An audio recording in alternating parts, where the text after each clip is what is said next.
everyone, and welcome back to the F2 show by Inside F2. Aaron and Jenny with me this week to discuss an eventful Formula 2 weekend in Monza. Well, I mean, you know, it was going to happen, wasn't it? Monza always produces chaotic weekends, incredible weekends of Formula 2 action. Sunday was crazy across every category, Aaron, wasn't it? What a day of racing that was. Formula 3, Formula 2, Formula 1, relentless action. It was phenomenal, wasn't it? That is what you wake up early on a Sunday morning for.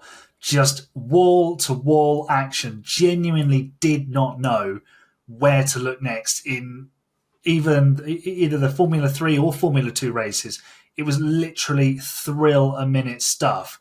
And then the Formula 1 weren't bad either afterwards, was it? You know, a home win for Ferrari. That always goes down well. So, but for Formula 2, what a fantastic weekend. And I think it's a real showcase of actually these cars work. I think there's a few other factors to sort of consider with the resurfaced circuit and slightly reprofiling some of the curbing and the corners, allowing the drivers to attack more. And it worked. It allowed the drivers to attack and dice with each other. It was just great viewing, wasn't it? It was awesome, wasn't it? And Jenny, there's something about Monza. It's the atmosphere. The circuit is obviously a great circuit as well. The changes definitely made it better this weekend as well. There's just something about Monza that it's just brilliant, isn't it? What a weekend. I agree. I think as well, I'd say it now, but I think I'll probably be saying the same next round at Baku. But if we could race there every time, what a treat we'd have. Because F3 was crazy. I was watching it the whole race, not knowing really what was going on. And then I think, oh, Mini's got it. No, he's not. And that was just great to watch. Like, you'd never get that in any other series. And then to think that that's what we've got next year as well, potentially. Obviously, the champions got a pretty good chance. But then having Mini in there as well, probably Brown in, I think we've got such a good season next year. Absolutely. There's plenty of talent to come up from Formula 3 next season. This season. We're going to talk about Formula 2 and all of the action from Monza this weekend. We're going to be talking about Isaac Hajar's disappointing weekend. We're going to be talking about Kimi Antonelli. What an up and down weekend he had. We're also going to be talking about Ollie Behrman, Josh Dirksen. We had a couple of debutants as well. So much for us to talk about. But let's start with Gabriel Bortoleto starting back of the grid, P22. And he's gone and won the feature race from last to first. He's completed the last to first challenge, Aaron. PlayStation stuff, wasn't it? It was absolutely crazy. Oh, it was absolutely incredible. And bear in mind, the championship picture after Friday's qualifying session, Bortoleto is P22 for both races. Hajar solidly in the top 10 and has a nearly 40-point advantage. Really, he should have been looking at a 50-point lead minimum coming out of Italy. But he's actually been absolutely demolished. There was a real element of fortune with the timing of the safety car, but that's motor racing. You know, if you're there, you've got to pick up the pieces. But boy, did Bortoleto get after it and make it happen for himself afterwards, because he could have got stuck behind the people who hadn't stopped yet. Maloney could have caught him, Behrman, Martins, they could have all ganged up on him and taken it away from him. He could have finished, fourth, third, which would have still been great from last on the grid, but he'd got himself into a leading position. And to go on and win by nearly 10 seconds, phenomenal stuff, absolutely superb. And the thing is, I think people underestimate just how good his F3 title campaign was last year, because he kind of just sort of kept the points process going and just adding up the points. Didn't win. He won 2 races, I think, and just sort of kept picking up podiums. And that's what he's done of the season. Yeah, and that's what he's been doing so far this season. And this was a real, obviously there's not much a bigger statement that you can do than winning from last on the grid, but actually the way in which he did it after getting into the lead, that just shows you the calibre of driver you're working with. The problem for him is he's a McLaren junior, and they've got no room at the inn anywhere. So, yeah, that's let's cross that bridge when we get there. Yeah, let's see if he can win the F2 title first. I mean, he's doing a great job, and he's doing everything that he needs to do to get into Formula 1 at some point, whether that be next season, 2025 or 2026. But yeah, Jenny, yes, he was fortunate with the safety car. When no one's going to say that he wasn't fortunate with the safety car, but once he came out in the net lead, he passed the cars on the alternative strategy very quickly. He pulled a gap, and no one can say that he didn't deserve to win that race, given the 10-second gap that he pulled after the safety car. It was a great performance, and it showed he had the pace, right? I think it really was. I think he was so unfortunate with the spin that he had in qualifying, and then, like Aaron said, we was all thinking like Hajar's going to run away with it now, because we're at the point of the season now where performances like that in quali really matter. But Hajar he wasn't really there this weekend. But I think a lot of that, watching how Marty's weekend went as well, I think a lot of that was Campos. They fell off. It looked like throughout the races they couldn't keep their tyres in, and I think it's a shame for Hajar, because I think he has done everything right this season so far, but this weekend was his real chance to make such a statement in terms of the championship, in terms of getting points, and he didn't.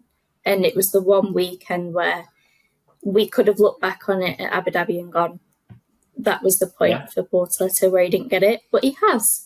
So I think instead we're going to look back on it the other way, because them 25 points are massive.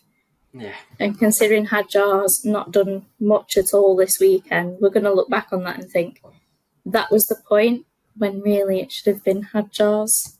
Yeah, if you looked at the start of the start of the race at the end of qualifying, as you said, Aaron, Hajar starting P2, Bortoleto starting from the back of the grid, you're thinking Hajar's just going to extend his championship lead. Is it championship over? I think I said last time on a podcast after the last round, I was like, I think it's done. And I will eat my own words very happily as well, right? Because I think it is very much championship back on. Let's talk about Hajar before we talk about the championship, Aaron. It was a disappointing weekend for him, wasn't it? And as Jenny's just said, it could be a real turning point, couldn't it, in this championship with 3 rounds to go now? Yeah, it is. I'm just looking at the championship table at the moment, and it's got the scores for each round and individual race. It's his first double pointless race weekend since Jeddah. Jeddah, yeah. Similar high-speed street circuit. But yeah, early in the season he had a couple of non-scores, and it's the first time he's come away from a weekend without anything. But I think they had a real problem with the starts, because he made bad starts in both races this weekend and lost positions on the opening lap. I think without the safety car, he'd have probably finished 6th, 7th, maybe, picked up a handful of points and been all right. But the timing of the safety car in the feature race really hurt him. Really, really did hurt him. And he was never able to make enough progress. And Jenny alluded to it. They struggled with the tyres. Campos, Pepe Marti looked quick in flashes. Led the sprint race for a short while.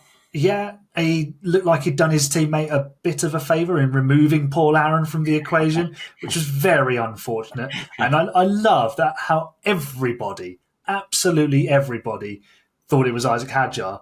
And then we all watched the replay and went, oh, wait, it was Pepe Marti. Yeah. We were on our Inside F2 Discord channel, weren't we? We by the way, if anyone wants to get involved, come and get involved. We talk about all things Formula 2 all the time, particularly when the races are on. Come and get involved. The link is in the bio below. But we were all saying, Hajar, is that going to be, a penalty for him? And it was like, it was Pepe Marti. It wasn't even Hajar. Pepe Marti came from so far back at the start, didn't he? Yeah, he came from almost nowhere and just arrived. Yeah. Poor Paul Aaron. The bloke who could do no wrong for the first half of this season can have absolutely zero luck for the second half of the season, because there he is getting wiped out. And he was about to take the lead and reignite his own championship challenge potentially. Yeah. But, Isaac Hajar will have to... The Red Bull Junior team that are working with him and the Campos team will have to just sort of... We know Isaac can be slightly emotional. We've heard it on the radio. He's been a lot calmer this year, I think. So I think they just need to keep him on the straight and narrow, reset for Baku, and go again, because we all know Baku is actually bonkers in Formula 2. Yeah. Literally anything can happen. We saw it last year. We saw the double done for the first time. So, don't rule out it swinging back the other way again.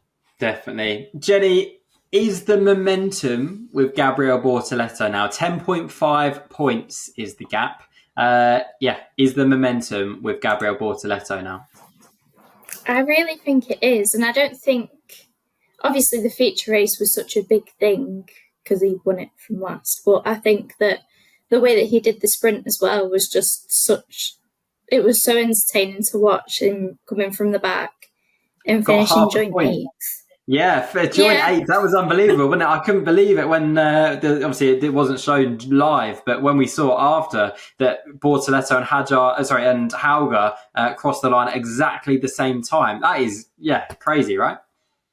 Yeah, and I think the way that he did all of his battles as well was just so perfect. Like he didn't put a foot wrong. He was just so brave in what he was doing and so bold, and you could tell that he was fighting for a championship in the way that he did that sprint race. It was perfect to watch. It was so entertaining. It was lovely job by Gabriel Bortoleto, and as we've mentioned, could be a game-changing weekend in terms of the championship with 3 rounds to go. Let's wait and see what happens in Baku last time out. Winner in Baku, as you said, Aaron, double winner in Baku last year was Ollie Bearman, and he won the sprint race again. He won the sprint race last year in Monza as well. Obviously, loves the circuit, and it was a great performance actually by him, Aaron, wasn't it? It was a really composed drive in the sprint race, a little bit of an up and down feature race, but sprint race was good performance by Ollie Bearman, wasn't it? Yeah, to be honest, I missed the sprint race sort of live, so I came back late in the evening and watched it back, and my thoughts at the time were, this is the season we thought we were going to have. Ollie Bearman versus Victor Martin. Yeah. And it was a real snapshot of actually, these two should have been at the front. This is what we expected. It hasn't happened, but that's the beauty of motor racing and just sport in general. You can't truly ever predict it. It was a fascinating battle, actually, to see these two drivers going at it. And I was really pleased for them to both be at the front and have that opportunity to sort of square off against each other and trade those sector times, because it's easy to say, oh yeah, Ollie Bearman is clearly better than Victor Martins. But on that day, he got the job done. He got in front and he held the position. And they just sort of traded fastest laps. Victor Martins, I believe, got the fastest lap on the final tour. But it was just interesting to see them go head-to-head. And the pressure was off, really, because neither of them are in a title battle.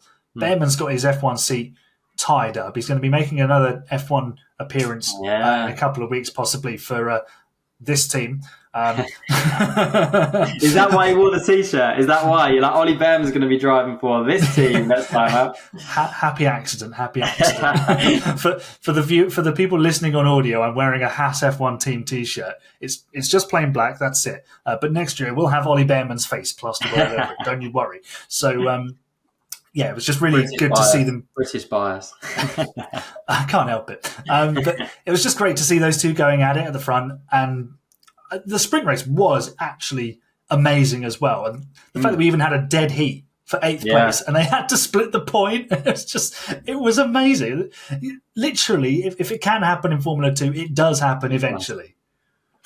Yeah, I couldn't believe it, as we've already mentioned. I couldn't believe it when it was, exactly that, a dead heat and have to split the point. I've never seen that in any category, I don't think. So, amazing stuff. But as you say, Aaron, the sprint race was, it was really good fun, wasn't it? One of the people who was very much involved in, all action across the weekend in Formula 1 and in Formula 2 was Kimi Antonelli. What an up and down weekend he had. Obviously, he jumped in the car in FP1, in a Mercedes car, and binned it, didn't he, unfortunately.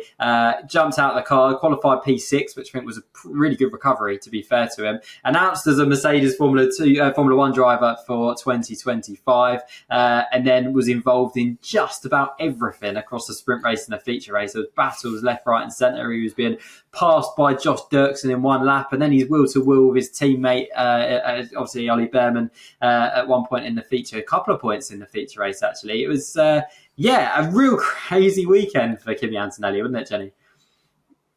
I think he did so well to recover from... That would have been embarrassing.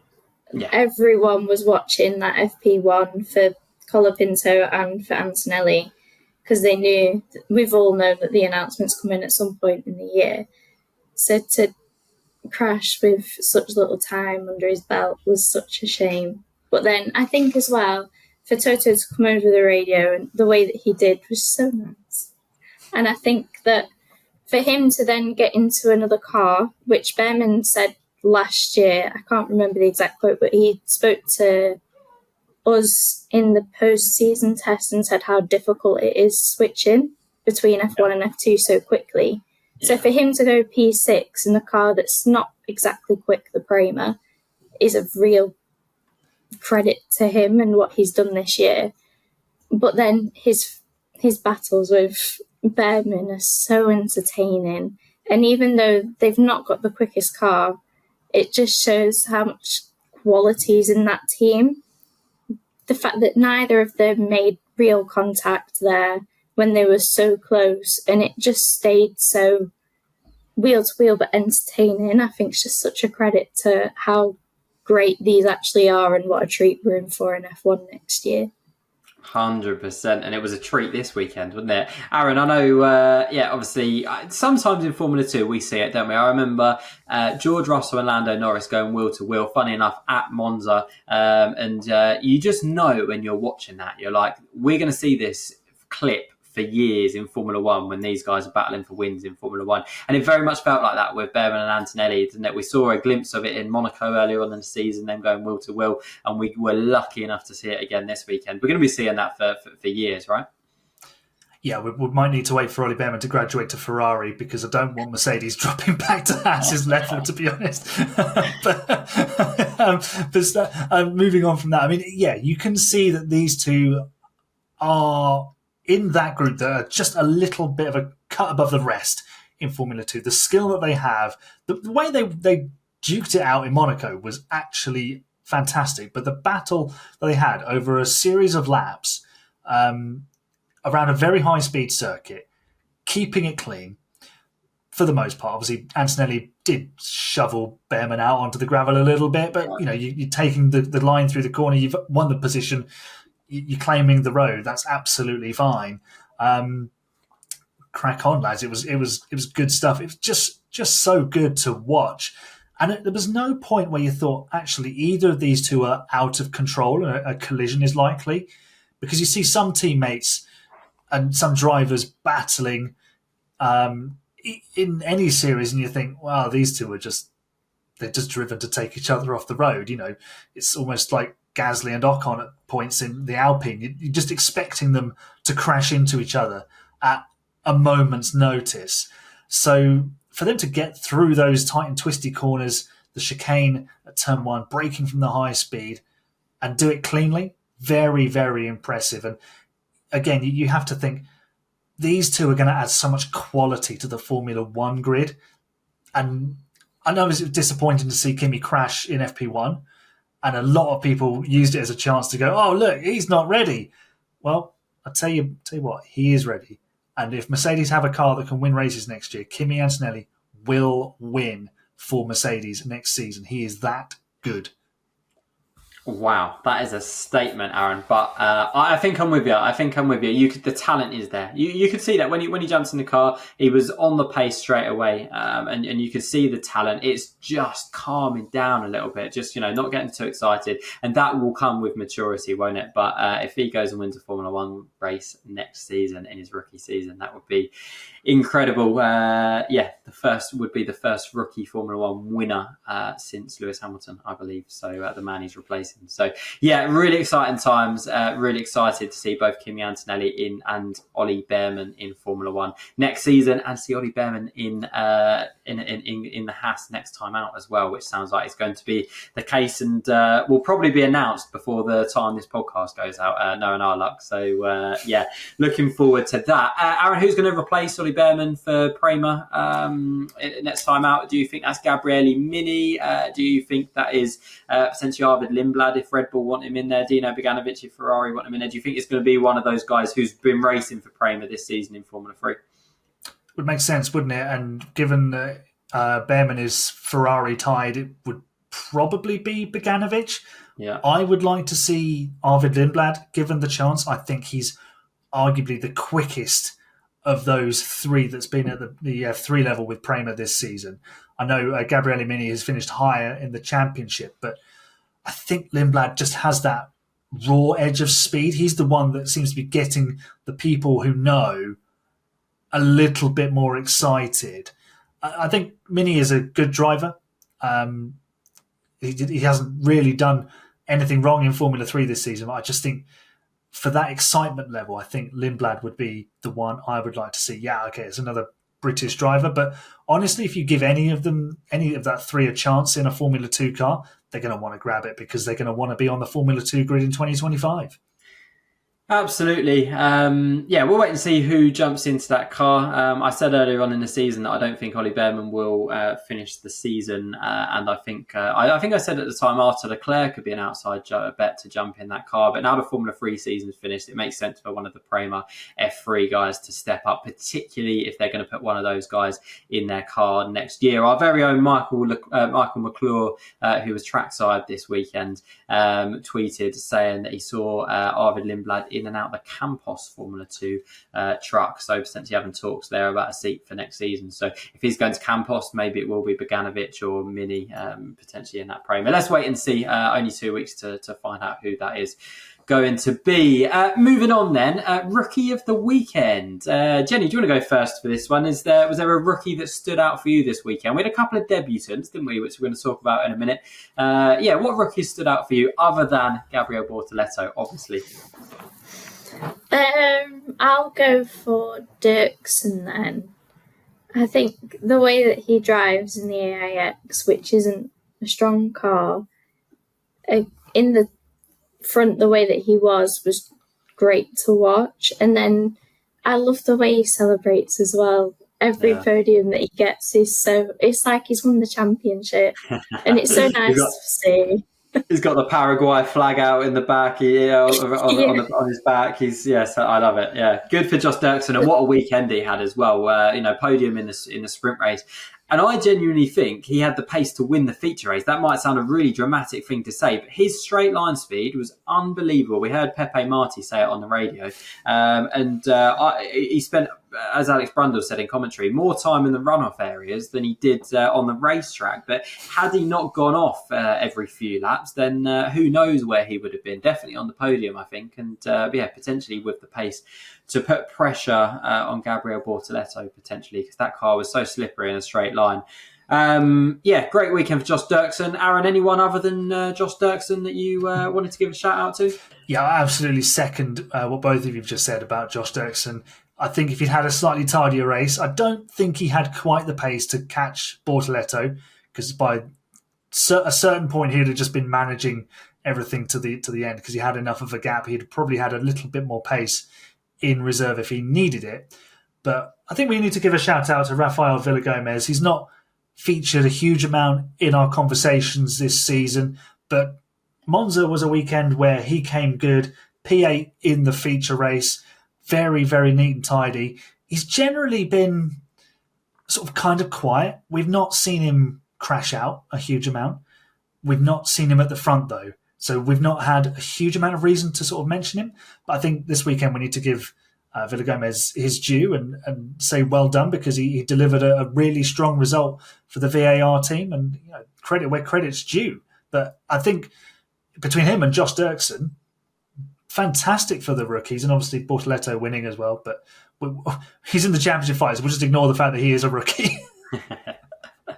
No, I completely agree. I think Villagomez had a really strong feature race, didn't he? P8 is a good result, and I've just been looking at his results. He had a couple of points finishes in Jeddah and Melbourne. I think sometimes we see drivers come into Formula 2 who haven't necessarily had the best Formula 3 careers, and sometimes we see them really struggle in Formula 2 as well. But fair play to Villagomez. He's had a solid season. I think that's really fair to say. P22 in the championship, but for me, this is the best or the most competitive Formula 2 series we've ever seen. Right, there is talent everywhere. There's talent in abundance everywhere. There hasn't been a bad driver in Formula 2 so far this season, potentially up until this weekend. So the fact that Villa Gomez, he's got some more points on the board. VAR look like they've sorted their qualifying difficulties out. So great weekend for Villa Gomez. Great feature race. So well done to Villa Gomez. As I mentioned, a couple of new drivers in the field for this weekend. Obviously, Ollie Gerfer replacing Franco Colapinto, who is driving in Formula 1 now. Well done to Franco Colapinto, and a really strong weekend as well. P12 in the F1 race yesterday. So massive well done to Franco Colapinto.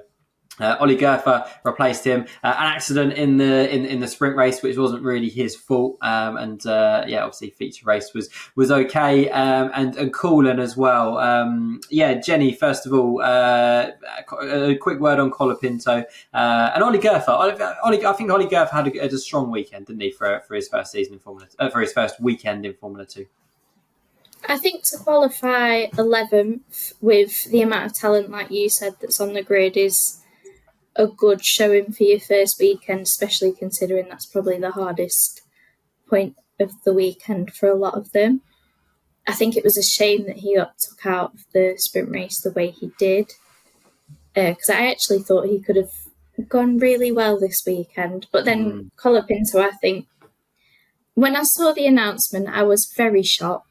I think we was all expecting a Sargent replacement announcement at some point.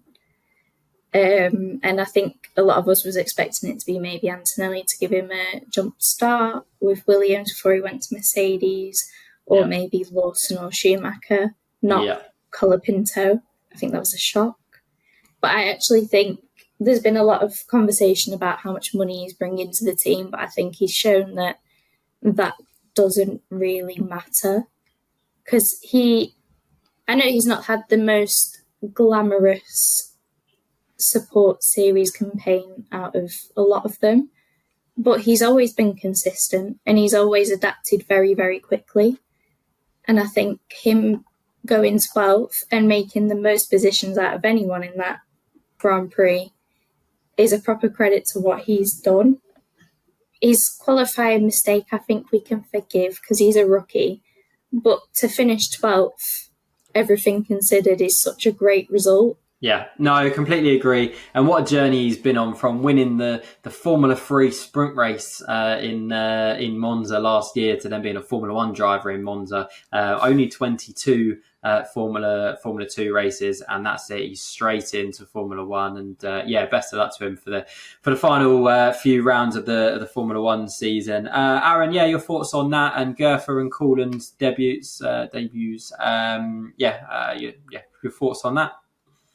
I think Franco Colapinto was the right choice for Williams, because you're putting in Liam Lawson, he's just going to be moved out of the team again to one of the Red Bull branded teams for next season. Mick Schumacher adds nothing.